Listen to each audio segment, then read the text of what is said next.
Hello everyone, this is Pramod Luta, your math teacher. Today we will solve the model question paper of 8th class of mathematics from NCERT syllabus.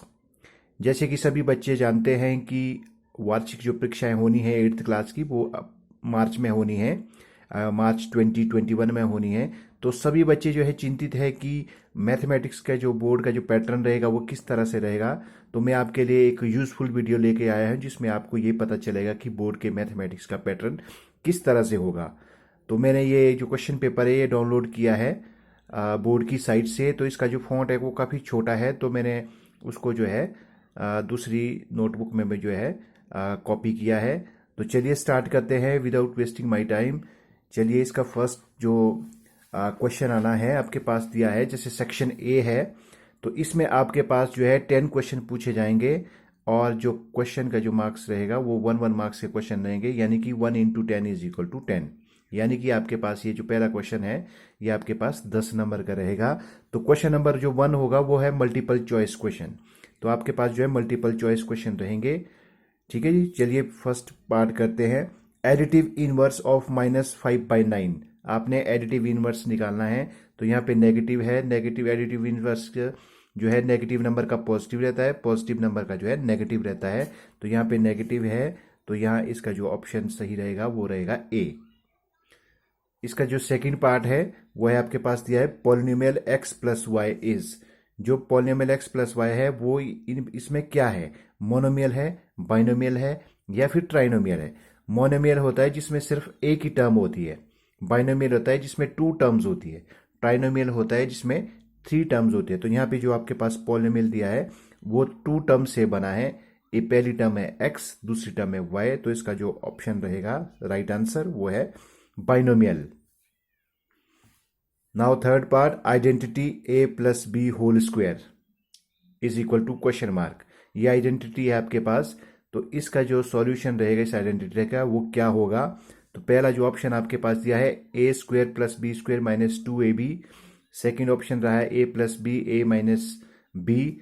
और third जो option आपके पास है वो है A square minus 2ab plus B square.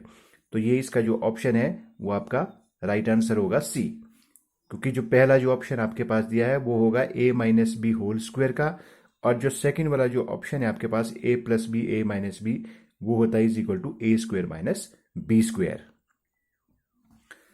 Now fourth part, how many faces does a cuboid have. Cuboid में कितने faces होते हैं।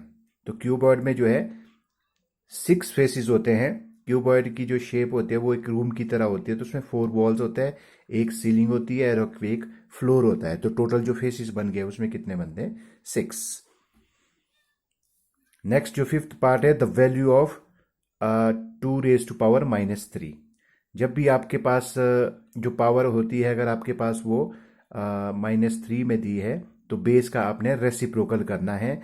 तो बेस का जो रेसिप्रोकल होगा वो क्या होगा आपके पास, ये बनेगा 1/2⁻³ तो उसके बाद आप इसको करेंगे 2 इंटू 2 इंटू 2। तो इसका जो सॉल्यूशन बनेगा वो बनेगा 1/8। तो 1/8 जो है आपके पास कौन सा ऑप्शन है वो है option b. Square root of 64 is, square root 64 का जो है स्क्वायर रूट निकालना है। तो इसका ऑप्शन रहेगा आपके पास 8, क्योंकि 8 8 जार 64 होते हैं। ठीक है जी। उसके बाद आपके पास seventh part, a⁻m divided by a⁻n is equal to question mark. तो जब भी आपके पास ये जो बेस है डिवाइड करती बार अगर आपके पास बेस इक्वल होते हैं तो पावर जो है इसकी जो पावर्स है यानी कि एक्सपोनेंट है वो आपके पास क्या हो जाते हैं, माइनस हो जाते हैं। तो इसका ऑप्शन रहेगा सी। जब आपके पास मल्टीप्लाई हो तो आपके पास जो है पावर प्लस हो जाती है, तो फिर उसका ऑप्शन रहना था बी, लेकिन यहाँ पे डिवाइड दिया है तो इसका ऑप्शन रहेगा सी।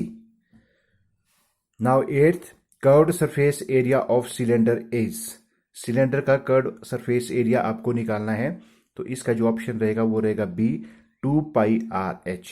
जो इसका फर्स्ट ऑप्शन है वो दिया है πrl जो कि curved surface area of cone होता है। और इसका जो थर्ड जो ऑप्शन दिया है उसमें लिखा है 2πr, ये होता है circumference of circle. Now ninth, name the polygon having 3 sides, उस पॉलीगन का आपने नाम बताना है जिसमें 3 साइड्स होती है। तो ये काफ़ी इंपॉर्टेंट क्वेश्चन है। तो 3 साइडेड जो पॉलीगन आपके पास होगा वो होगा ट्राइंगल। क्वाड्रिलेटरल जो है 4 साइडेड होता है और पेंटागन जो है वो 5 साइडेड पॉलीगन होता है। तो इसका जो लास्ट जो पार्ट है 10th, उसमें पूछा है question the value of t in t is equal to 10/5। मतलब आपने टी की वैल्यू निकालनी है when t is equal to 10/5। दोनों को डिवाइड कर लो, 10 को जब 5 से डिवाइड करते तो आपके पास क्या आता है 2। तो इसका ऑप्शन बी सही रहेगा। उसके बाद जो क्वेश्चन नंबर 2 आपके पास आएगा उसमें होगा फिलिंग द ब्लैंक्स। उसमें आपके पास 5 क्वेश्चंस पूछे जाएंगे, 1 मार्क्स के होंगे, टोटल मार्क्स मिलेंगे आपको 5। तो इसका जो फर्स्ट पार्ट है रेसिप्रोकल ऑफ -5 इज, -5 का जो रेसिप्रोकल होगा वो होगा -1/5। उसके बाद सेकंड है the formula of the area of triangle. Triangle का जो है एरिया निकालना है, तो एरिया ऑफ ट्राइंगल क्या होगा 1/2 आपके पास रहेगा बेस इंटू हाइट। ये फॉर्मूला है। वैसे तो ट्राइंगल आपको पता है on the basis of side 3 तरह के ट्राइंगल होते हैं, एक होता है स्केलर, इक्विलेटरल और आइसोसेलेस। तीनों ट्राइंगल के अलग अलग फॉर्मूले होते हैं। तो ये जो फॉर्मूला ट्राइंगल क्या दिया है ये है राइट एंगल ट्राइंगल का फॉर्मूला 1/2 बेस इंटू हाइट। इसका जो थर्ड क्वेश्चन है वो द वैल्यू ऑफ 3 स्क्वायर। तो वेरी सिंपल है, 3 स्क्वायर यानी कि 3 × 3 is equal to 9। The reciprocal of 0 is, 0 का कोई भी रेसिप्रोकल नहीं होता है, तो हम क्या लिखेंगे नॉट डिफाइंड, नॉट डिफाइंड, या फिर आप लिख सकते हैं अनडिफाइंड। तो 0 का जो है कोई भी रेसिप्रोकल नहीं होता है। इसका जो लास्ट पार्ट है वो है दिया आपके पास the formula for finding the compound interest is. Compound interest का जो फॉर्मूला है वो कैसा होता है, तो आपने क्या लिखना है, जो फॉर्मूला इसका होगा P1 + R/100 raise to power n। तो ये जो फॉर्मूला है ये आपके पास अमाउंट का फॉर्मूला होता है जब आप अमाउंट निकालते हैं, लेकिन यहाँ पे पूछा है कंपाउंड इंटरेस्ट का, तो आप यहाँ पे लगाएंगे -1 और P को लेंगे ब्रैकेट से बाहर और यहाँ करेंगे ब्रैकेट क्लोज। तो ये रहे आपके पास क्वेश्चन 1 और क्वेश्चन 2 सेक्शन ए के, और सेक्शन जो बी है we will do in next video. Thank you so much for watching these questions.